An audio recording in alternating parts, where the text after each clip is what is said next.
Você sabia que o pai ou a mãe pode vir a receber a pensão por morte do filho falecido? Pois é, se você quer saber isso e outros detalhes a respeito da pensão por morte, vem comigo que eu vou explicar até o final desse vídeo todas essas possibilidades e os requisitos que a lei traz.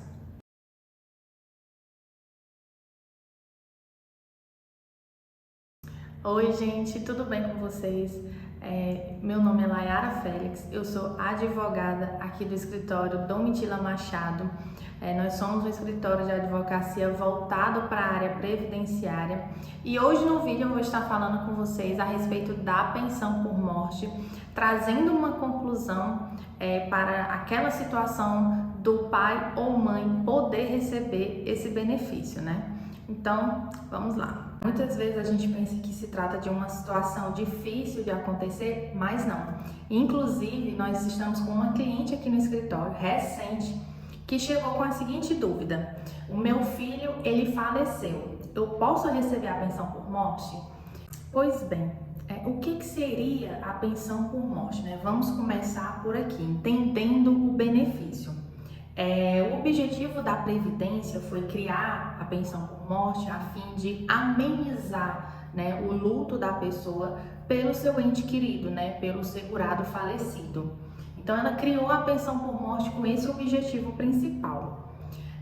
Mas isso não significa que todas as pessoas vão poder receber a pensão por morte. Não é assim, não é porque você perdeu alguém que automaticamente significa que você irá receber esse benefício. A lei, ela traz as pessoas que vão receber, né?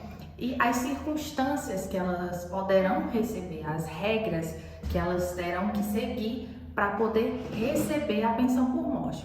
Para facilitar o entendimento de vocês, eu vou dividir as pessoas que podem receber a pensão por morte em 3 grupos, certo?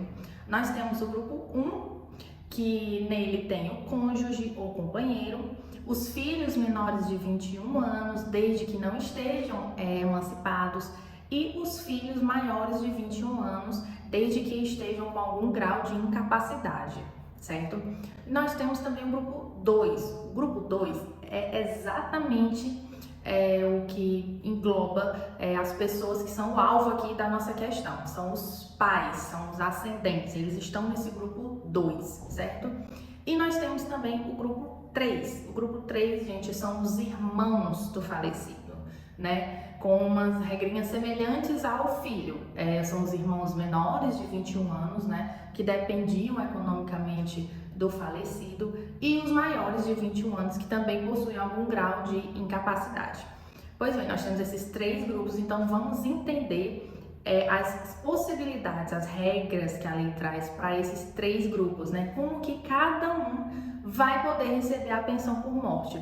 Será que os 3 podem receber de uma vez? Será que é só um que pode, o outro vai depender de uma situação? Então vamos entender direitinho as possibilidades desses 3 grupos para receber esse benefício.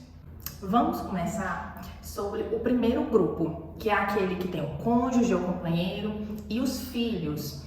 Esse grupo, gente, é certo receber a pensão por morte, né? Ou seja, se o falecido, ele deixou o cônjuge ou companheiro, deixou filhos menores de 21 anos, ou até filhos maiores de 21 anos com grau de incapacidade, nesse caso, eles vão receber de forma imediata a pensão por morte, né? Ou seja, eles não precisam comprovar que dependiam economicamente do falecido. Mas atenção para o pessoal da união estável. Acontece muito de casais viverem em união estável, mas não ter ela de forma documentada, não ter a certidão da união estável, a declaração da união estável, né? Então, nesse caso, vai ser necessário que você leve mais provas, mais documentos para o INSS que demonstre que você estava em união estável com aquele falecido. Essas provas, gente, elas vão variar muito, né? Vai depender da realidade do casal.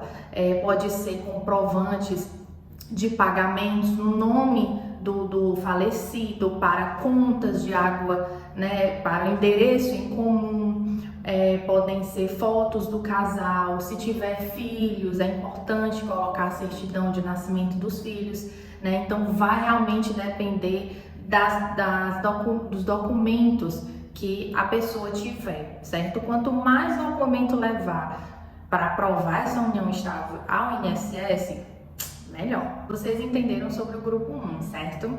Agora nós vamos falar sobre o grupo 2, que é o grupo-alvo da nossa questão. Ou seja, meu filho faleceu, eu posso receber ou não a pensão por morte? Gente, de imediato, sim, pode. A lei permite que o pai ou a mãe receba a pensão por morte, mas ela traz algumas possibilidades que o pai ou a mãe precisam estar dentro delas para poder receber a pensão por morte do filho segurado, certo? A começar por, não pode ter a existência do grupo 1, certo? Ou seja, o que é que isso significa, Layara? Significa que o segurado falecido, ele não pode ter deixado cônjuge, companheiro ou filho dependente. Se ele tiver deixado algum desses, o pai ou a mãe não vai poder receber a pensão por morte. Então, o primeiro requisito que o grupo 2 vai ter que cumprir é a não existência daquelas pessoas do grupo 1. Não tendo, né, essas pessoas do grupo 1, aí sim o grupo 2 já poderá receber a pensão por morte.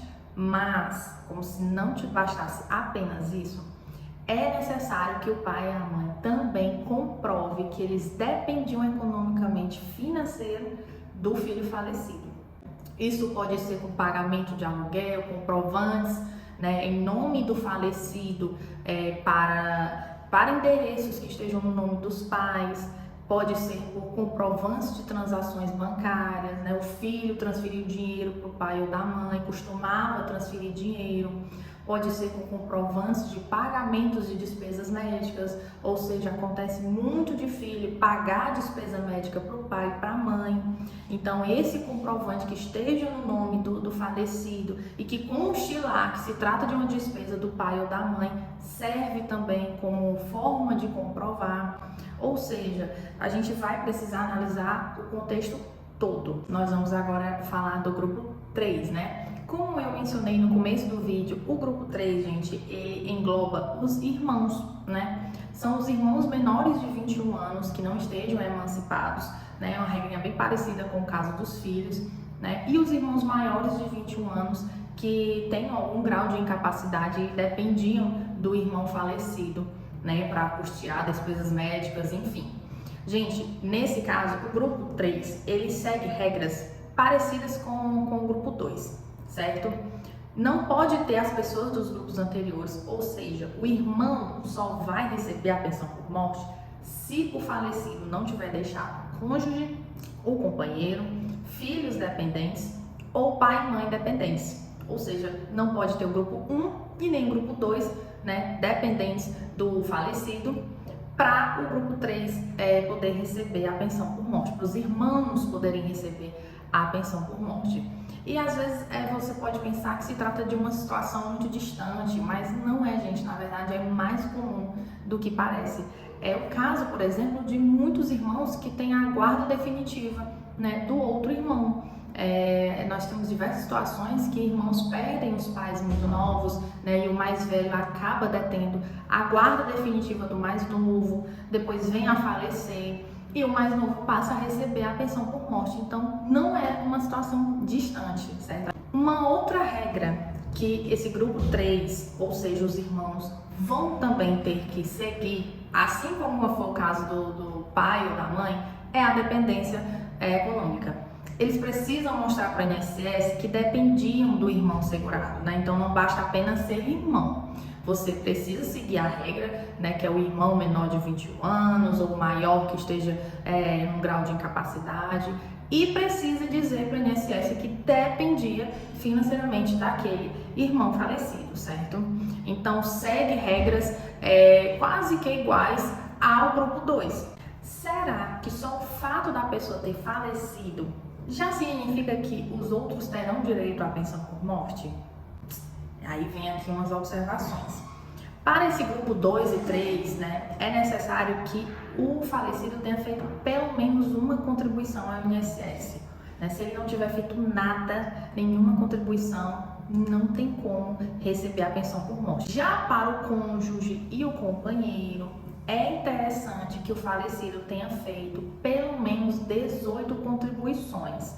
Menos do que isso, ele só vai receber o benefício até 4 meses. Né? Mas se o falecido tiver feito mais de 18 contribuições, então a duração da pensão por morte para o cônjuge ou companheiro vai depender da idade dele na data do óbito do falecido. Né? Então, ainda temos esse outro detalhe que a lei também traz para o cônjuge ou falecido. Isso a própria lei traz bem direitinho em forma de tabela para você entender melhor.